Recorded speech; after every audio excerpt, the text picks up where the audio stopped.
el fin y el gran yo soy, me rindo a ti, el Todopoderoso, el que es y quien será, y el gran yo soy.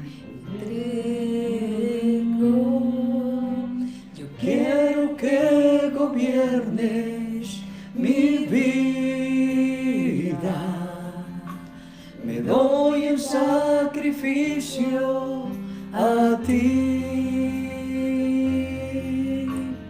Quiero que tú ordenes mi caminar y que siempre viva en tu voluntad. El hacer tu voluntad, oh Dios, me ha agradado. A ti, el alfa y la omega, el principio y el fin, y el gran yo soy, me rindo a ti, el Todopoderoso, el que es y quien será, y el gran yo soy. Yo quiero que tú ordenes mi vida, me doy en sacrificio a ti. Yo quiero que tú ordenes mi caminar y que siempre viva en tu voluntad. Y que siempre viva en tu voluntad. Amén. Afirmamos nuestra vida sobre la roca que es Cristo Jesús. Bienvenidos a Juntos, bienvenidos a esta semana en este estudio rico, este estudio que estamos aplicando de la epístola de Santiago a nuestras vidas. Para algunos tal vez signifique redescubrir el libro o la carta más bien de Santiago, este varón que era medio hermano del Señor, patriarca de la iglesia en Jerusalén, que se describe a sí mismo en su introducción a esta carta: Santiago, siervo de Jesucristo, esclavo de Jesucristo. Así dice en el literal, porque somos esclavos por amor al Señor Jesucristo. Así que bienvenidos a esta carta de Santiago. Vamos al capítulo 5, y en este capítulo 5 Santiago como que penetra un poquito más allá. Ya había hablado de un grupo de personas dentro de la iglesia que eran personas que habían adquirido bienes y tenían grandes recursos, eran considerados ricos, pero no eran ricos para con Dios. Su forma de ser o su forma de hacer realmente describe a un grupo de personas donde su riqueza era su Dios. Pero Santiago nos está hablando acerca de cómo podemos ser ricos también para con Dios. Porque Santiago no está diciendo que los bienes son malos, que adquirir riqueza sea mala, sino la forma en cómo se adquiere las riquezas y la forma en cómo se usan es lo que Santiago de pronto está de frente. Recuerde que Santiago es casi un sociólogo, o el sociólogo del Nuevo Testamento, porque nos invita y nos exhorta, nos redarguye, esa punzada sus textos, sus palabras, para que podamos enderezar nuestros caminos como hijos de Dios y para poder caminar en esta tierra como cristianos que aman realmente al Señor Jesucristo. Bueno, algo que siempre impacta del libro de Santiago, de esta carta, más bien de la carta de Santiago, es que también es conocida como el Proverbios del Nuevo Testamento. Y al venir de la pluma de Santiago y también conocer su historia de vida, que los escritores bíblicos le llaman el hombre con las rodillas de camello, porque era un hombre que tenía las marcas, las huellas, los callos de pasar orando en la presencia del Señor.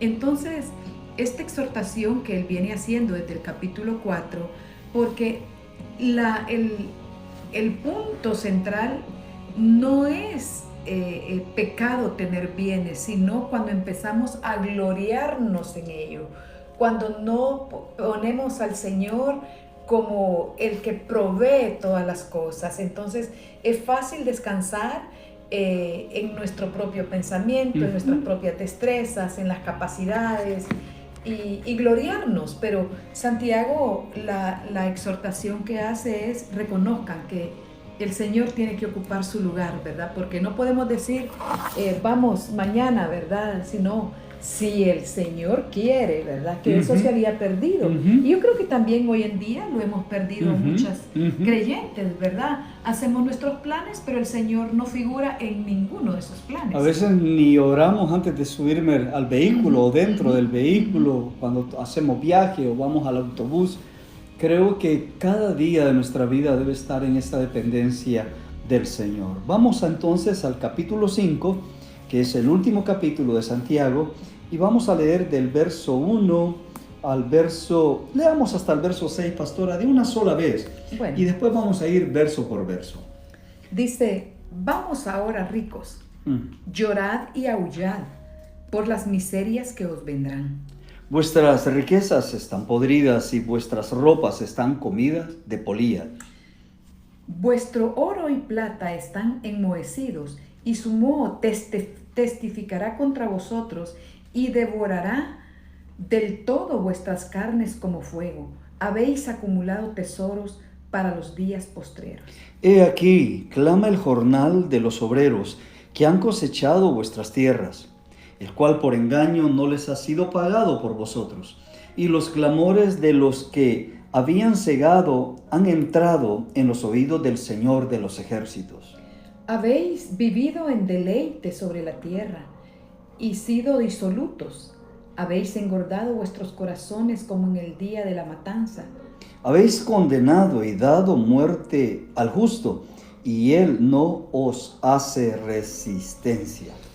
Wow, esto es muy fuerte, muy fuerte, ¿verdad? O sea, todos estos versos lo que nos hablan de la necesidad, porque Santiago lo viene desarrollando, y para nosotros también de esa necesidad completa, no a medias, no si me conviene o no me conviene, sino de una completa dependencia de Dios. Y ahora de una manera natural exhorta. Sí. ¿Verdad? Aquellos que en su mayoría viven independientemente, ni siquiera al margen de Dios, sino una vida, como él dice, disoluta, ¿verdad? De Dios, y se está refiriendo a los ricos, ¿verdad? Y yo estaba recordando que Jesús contó con algunas personas ricas entre sus seguidores. Claro. Saqueo, José de Arimatea, el mismo Bernabé. Mateo, que estaba sentado, trabajado en el banco, ¿verdad? Y estaba cuidando, de ahí viene la palabra banco, ¿verdad? Él estaba sentado en el banco cuidando esas riquezas, los ¿verdad? tributos. Los tributos. Entonces, yo creo que a este punto de la carta de Santiago nos vemos obligados a hacer un alto y pensar que muchas veces las riquezas son un obstáculo y muy significativo para el reino de los cielos. Sí, las riquezas se pueden transformar en polilla. La riqueza se puede transformar, según dice esta escritura, podrirse. Y hay quienes, a veces lo decimos, esa persona está podrida en dinero. Porque al final no es el dinero el problema, son las personas y cómo usamos el dinero. Y hay un llanto y un aullar en algún momento de la vida cuando aquellas personas que han obtenido riquezas de mala manera terminan gritando y aullando en la vida. Por eso es que la parábola del Señor Jesucristo del hombre rico y Lázaro, al final el hombre rico realmente era pobre para con Dios. Y yo creo que ahí es donde debemos de tener sumamente cuidado. ¿Cuán ricos somos para Dios? En estos 35 años de ministerio, creo que Dios nos ha permitido conocer personas de diferentes estratos sociales. En nuestra iglesia realmente siempre Doris y yo hemos tenido un corazón que la iglesia debe ser de puertas abiertas, siempre, porque de hecho muchos de nosotros veníamos de luchar por la vida también, y la iglesia nos abrió una oportunidad para crecer, para desarrollarnos como personas, para madurar en la vida, y hemos visto la mano de Dios, pero hemos conocido personas muy ricas y hemos conocido personas muy pobres, pero hemos conocido personas pobres que tienen un corazón sumamente egoísta, y hemos conocido personas ricas que tienen un corazón sumamente generoso y que nos ha impactado siempre, y nos han inspirado.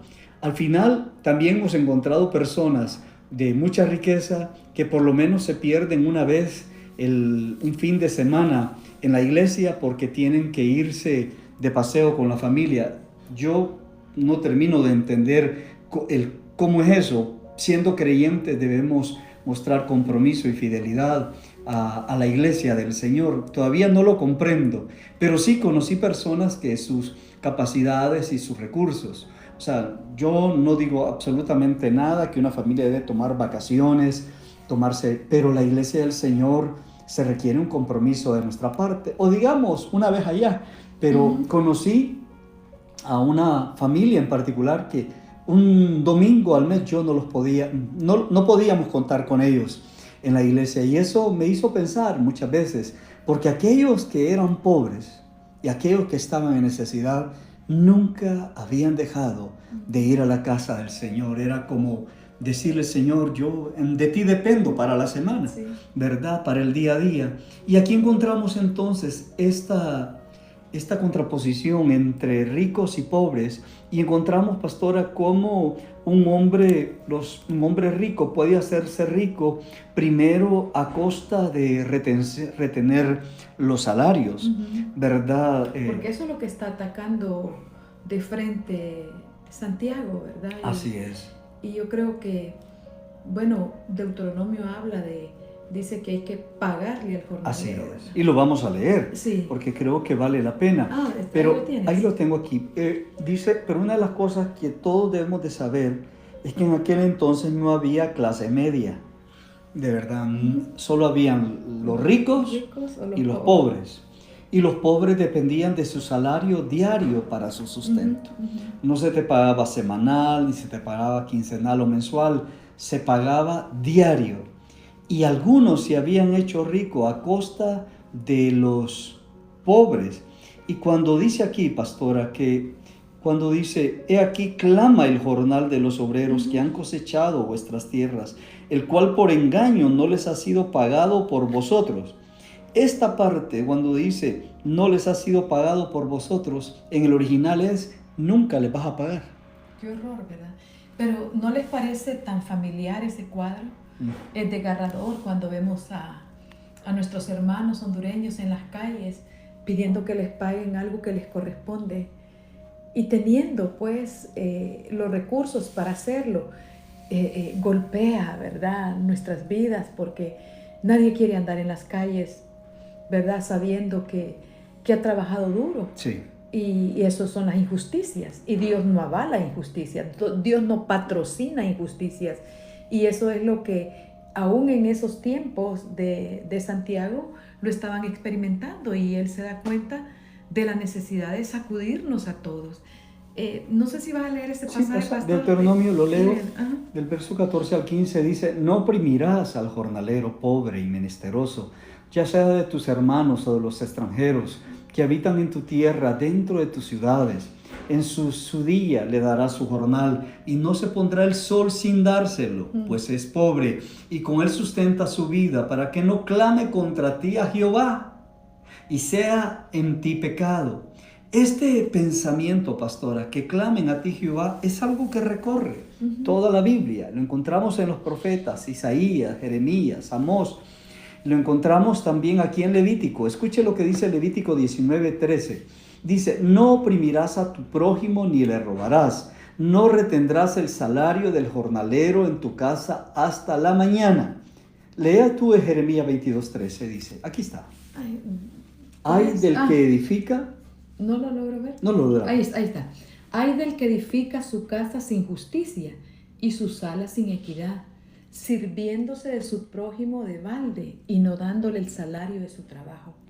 Era impactante. Yo recuerdo el testimonio de un hermano en Cristo que dice que él era la persona, administraba esa empresa, y dice que a él le importaba poco, y teniendo el dinero tocaba el día de salario y pasaban 2, 3, 5 días y no lo pagaba.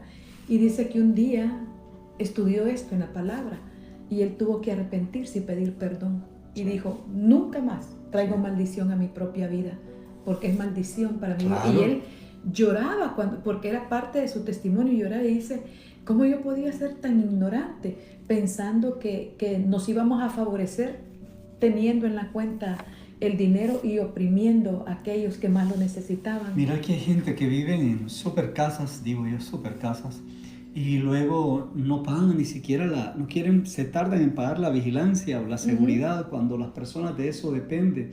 O una empleada doméstica reteniendo el salario solo por retenerlo muchas veces.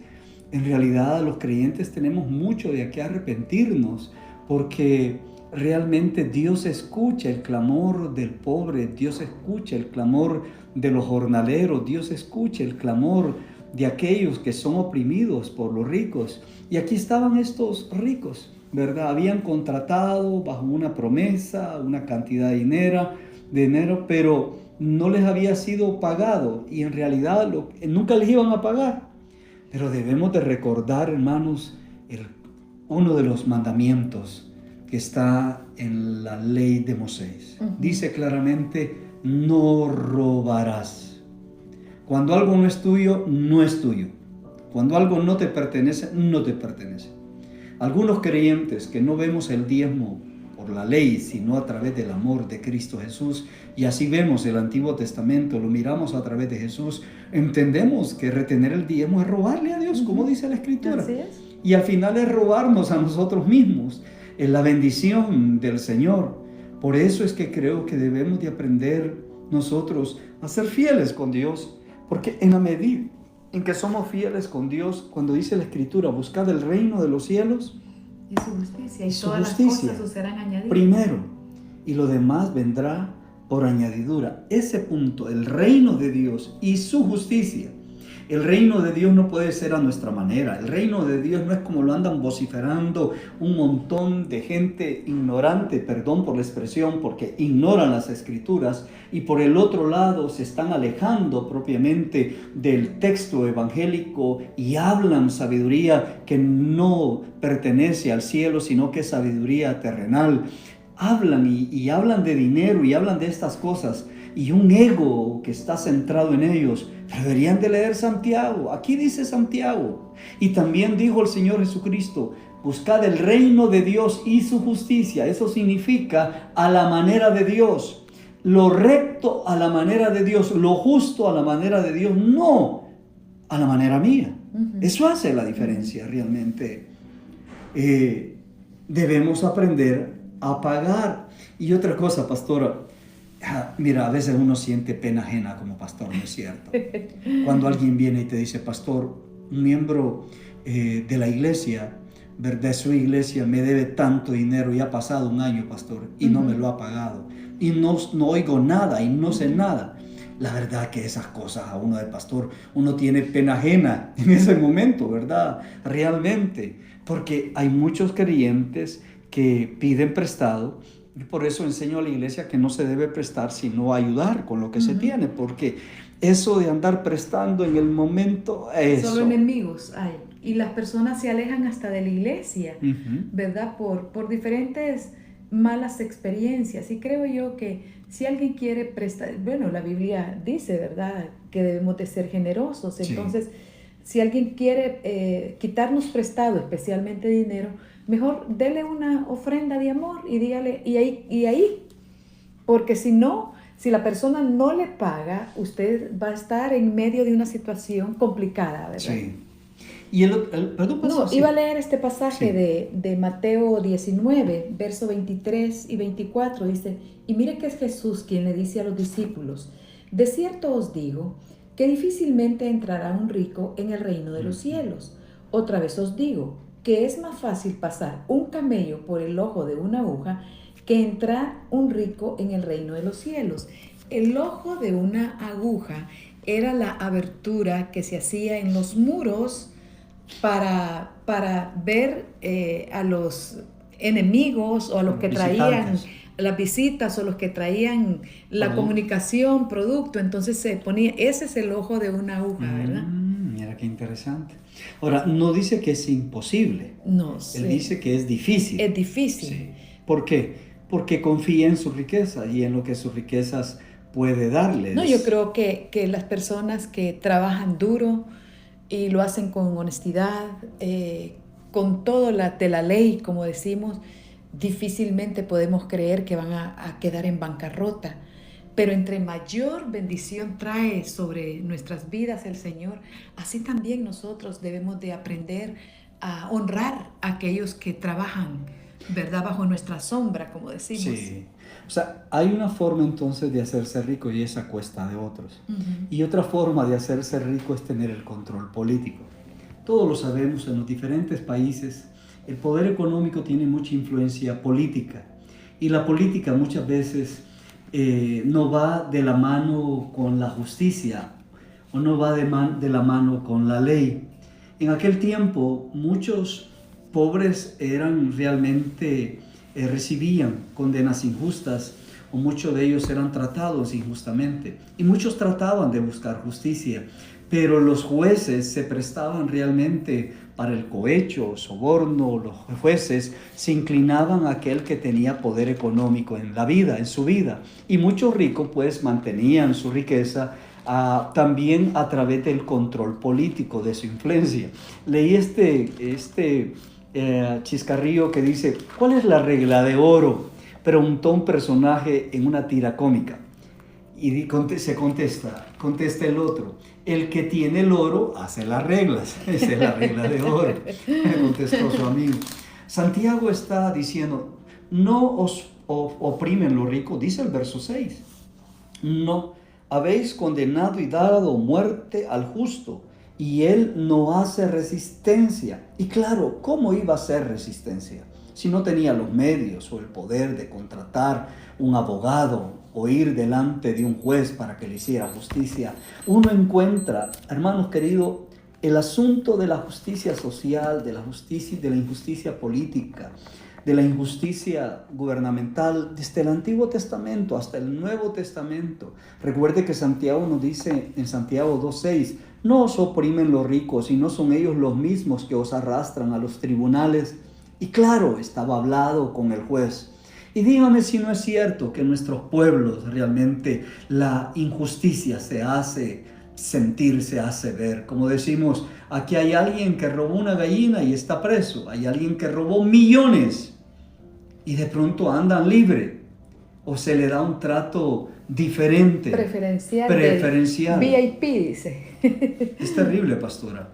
Quiero que, no sé si tienes algo en relación a esto, pero si no, leemos unos textos bíblicos. Yo quería leer este texto bíblico que dice 1 Timoteo 6, verso 10, dice: porque raíz de todos los males es el amor al dinero, el cual codiciando algunos se extraviaron de la fe y fueron traspasados de muchos dolores. Wow. O sea, el dinero en sí no es malo, es el amor al dinero, ¿verdad? Porque si eso ya provoca una codicia desenfrenada y que vamos a atropellar a las personas para lograr lo que nosotros queremos, ahí la Biblia es clara y dice que, bueno, están extraviados de la fe y van a ser traspasados de muchos dolores.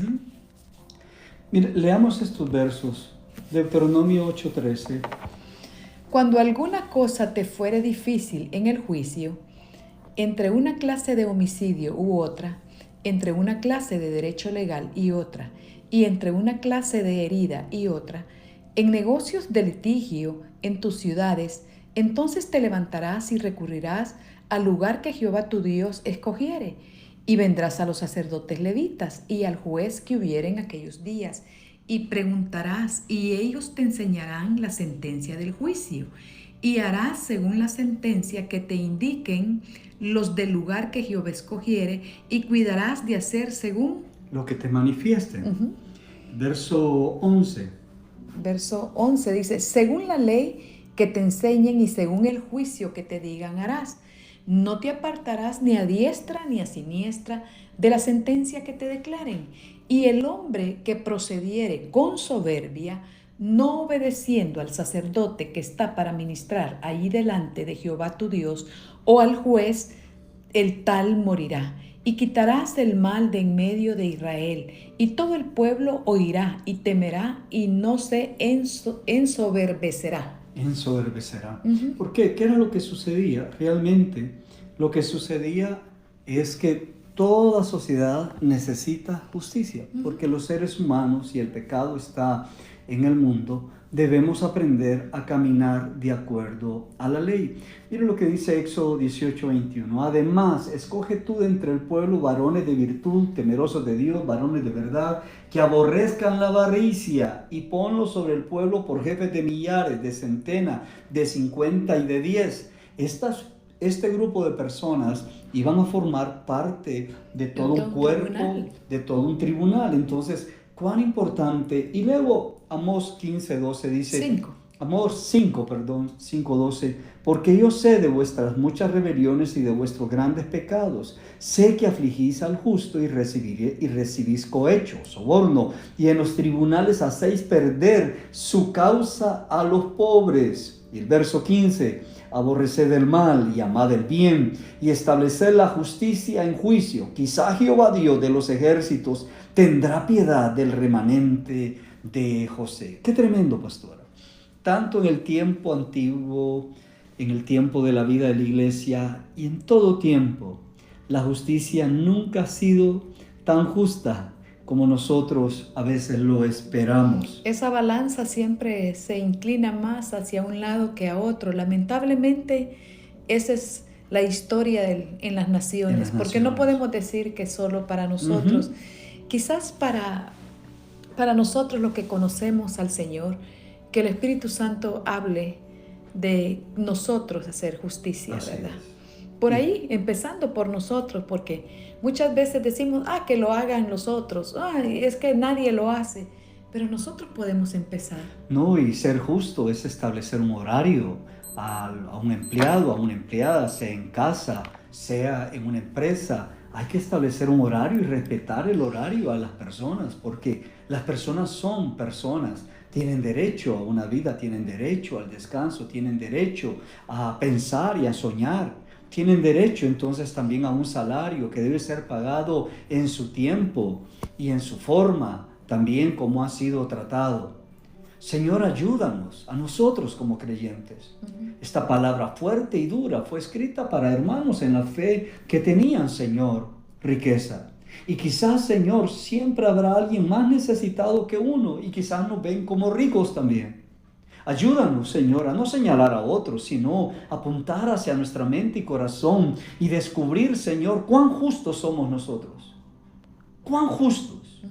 Nuestra justicia debe empezar por la casa. Nuestra justicia debe empezar por nuestra iglesia. Ayúdanos, Señor, a no retener el salario o no, Señor, tener riquezas malavidas. ¿Por qué? Porque tú oyes la adoración de aquellos que sufren.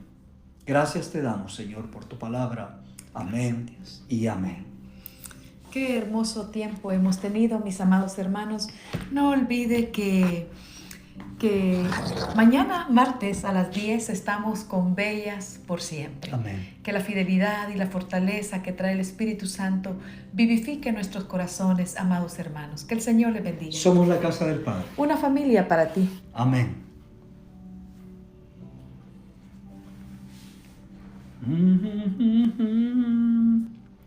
Gloria a Cristo, gloria a Él, aleluya, te adoramos Dios, con todo el corazón. Gracias, Señor. Te exaltamos, te bendecimos.